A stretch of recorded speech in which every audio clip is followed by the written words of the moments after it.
many would say that these reforms kind of favor the large entities. It's a narrative in some quarters, and I'd like you to make us understand this, that the micros are being gotten very correctly. That's talking about the micro segment of Nigeria's economy. But the micro is the worry. That's for the man on the street who doesn't even understand what the 14.45% of inflation means to him.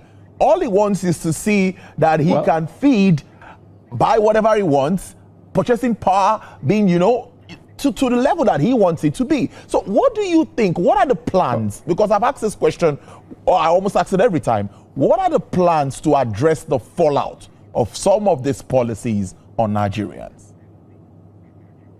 I think the fallout of some of these policies are already being addressed. But let me start. When it comes to reforms, and I've said it very often, that reforms, you don't go from 0 to 100. It's a process, and it takes time. And before you reform or recalibrate an economy, you have to deal with the microeconomic issues. And that's what has been dealt with, at least especially in the last 2 years. Now, in the last 6 to 8 months, first we've seen inflation is down for 8 consecutive months, over 200 base points. That's critical. But beyond that, we've seen micro benefits beginning to come. Oftentimes, you want to draw a line between the inflation rate easing down and the cost of living. Of course, it does not come at tandem. They don't come at the same rate. But what we've seen is the cost of living that was rising sharply before is now rising a bit more slowly, which shows the impact of the inflation coming down. And how best is it to relate to this if we're dealing with Nigerians and the common man? It's from the cost of foodstuff in the market. And we've seen surveys, we've seen newspaper headlines, we've seen economic experts speak to this. The productive capacity of the Nigerian economy has been improved. So you see that prices are coming down.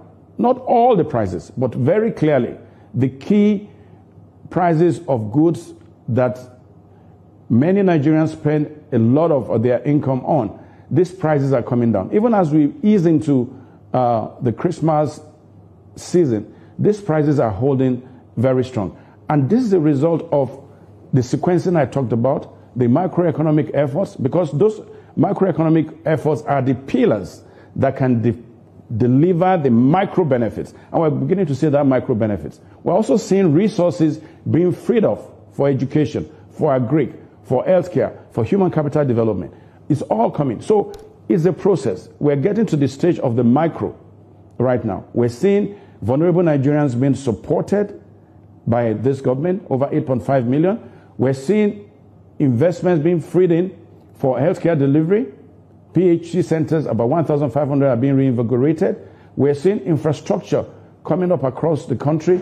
We're seeing deliberate efforts on the part of this administration to invest in capital projects that is necessary for the development of our country.